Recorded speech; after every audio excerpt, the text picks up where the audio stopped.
Hey guys, welcome back to another episode of 10-Minute Topic with Pure Line Tutoring.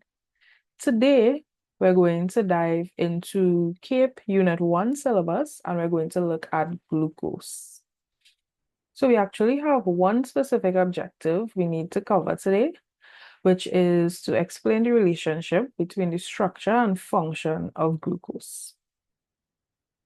So this is actually objective 1.3 under Unit 1, Module 1.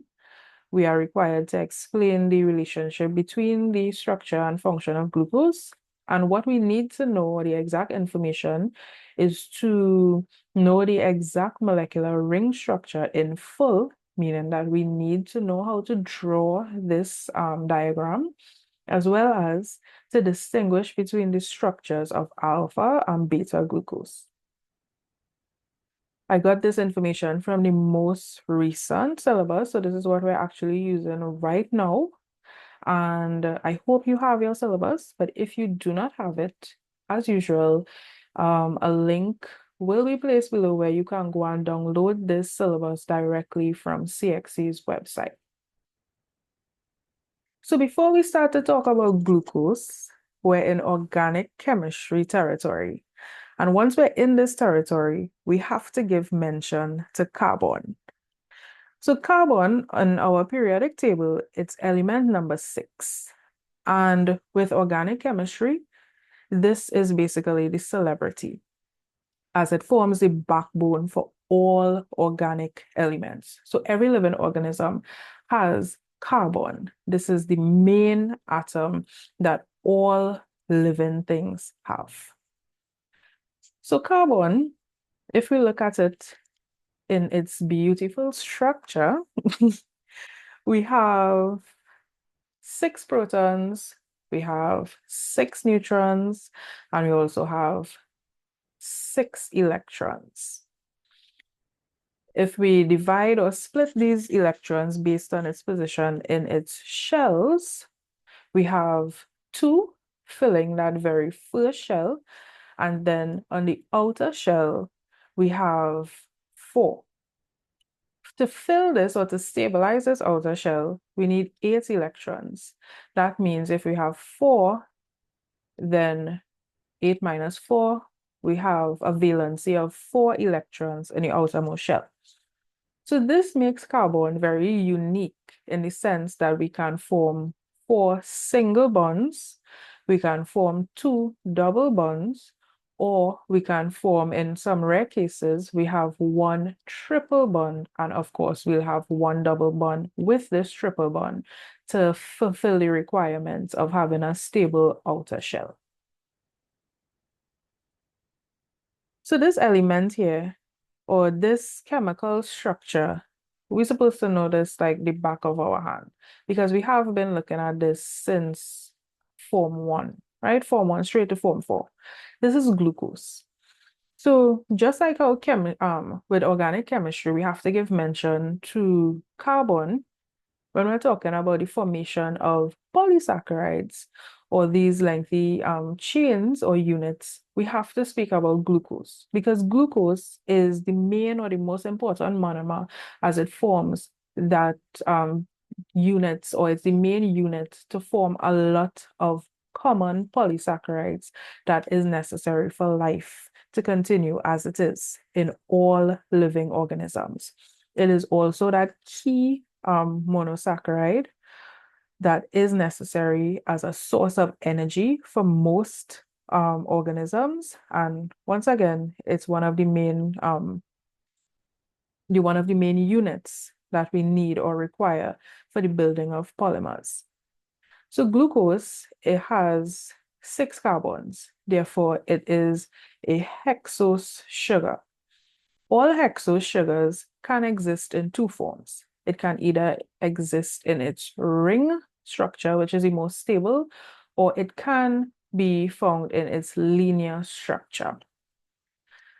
Now, for the convenience when it comes to describing reactions and all of that, we usually label or we number the carbons, given it, okay, this is designated as carbon number 1, number 2, number 100, etc. when it comes to glucose, this here is the first carbon. And how we can identify that is by this aldehyde group here. So your aldehyde group is C double bond O single bond H. And this marks carbon number 1 when it comes to glucose. So glucose is what we call an isomer. And isomers, they have the same chemical structure. But when it comes to the position of the atoms in this structure, it can vary. And as simple as something being to the left or to the right or on top or below, it can give different chemical properties to the element or whatever it is. So glucose exists as two isomers. We have alpha glucose and we have beta glucose. Now, how can we tell which is alpha and beta? So with the ring structure, we have the oxygen here, and this here is carbon number 1. So we have carbon number 1, 2, 3, 4, 5, and number 6 up here. So this is number 6. Carbon number 1 is where we are going to look at or focus to find out which isomer it is. Now, in the diagram, they have highlighted the hydroxyl group. But to me, I think it's a lot easier to remember in relation to the hydrogen. So alpha starts with A, beta starts with B. So what can we think about? We can think alpha being above, beta being below. So the alpha glucose is where the hydrogen is above the hydroxyl group. Beta glucose is where the hydrogen is below the hydroxyl group on this carbon number 1. So I think that should be easy enough for you to follow through it. Now, as I said, they are isomers. And because of just this little structural difference here, or the switching of position of the hydrogen molecules, we can get different properties when we have condensation reactions taking place. Or apart from properties, we can form different molecules based on which isomer we have forming condensation reactions. So for example, if we have a condensation reaction between two alpha glucose molecules, we lose a molecule of water, and we have two hydroxyl groups forming, which is at the bottom, because this is alpha glucose, we can actually have the formation of maltose. And if we want to think about which polymers are formed from the condensation reactions or the continuous condensation reactions of alpha glucose, we have glycogen and we also have starch. Then, if we have two beta molecules joining, so for example, we have galactose and we have glucose, with this glycosidic bond here through the formation or through that condensation formation, again, we lose that molecule of water and we can have lactose being formed. So let me ask you this question. With this partial representation of a molecule here, if we look at this part here, what type of or which isomer is used to form this unit? Is it alpha glucose or is it beta glucose?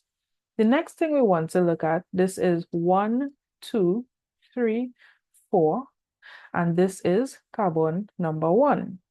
So this here is a 1,4 glycosidic bond because it's between carbon number 1 of one of the glucose molecules and it's carbon number 4 on the other glucose molecule.